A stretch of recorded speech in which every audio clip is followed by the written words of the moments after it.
বিভিন্ন কেন্দ্রীয় সংস্থা এজেন্সিকে লেলিয়ে দেওয়ার কাজ বিরোধীদের বিরুদ্ধে তা তো ছিলই।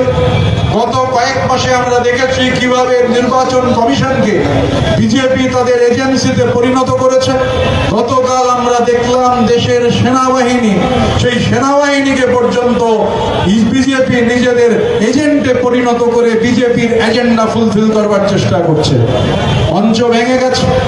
মঞ্চ ভেঙে দিয়ে বিজেপি মনে করেছিল যে এটা বোধহয় মহারাষ্ট্র, এটা বোধহয় গুজরাট, এটা বোধহয় দিল্লি। মহারাষ্ট্রে ক্ষমতা দখল করেছে ভোটার তালিকায় বিপুল কারচুপি করে। দিল্লিতে লক্ষ লক্ষ ভোটারের নাম কয়েক মাসে বেড়ে গেছে, ওরা ক্ষমতায় এসেছে। কিন্তু এটা দিল্লি নয়, মহারাষ্ট্র নয়, গুজরাট নয়, বাংলাদেশের অন্য কোনো রাজ্য নয়, এটা বাংলার মাটি, দুর্জয় ঘাঁটি। এই ঘাঁটিতে দুর্বৃত্তের কোনো ঠাঁই নেই। আপনারা মঞ্চ ভেঙে দিয়েছেন ফিনিক্স পাখির মতো।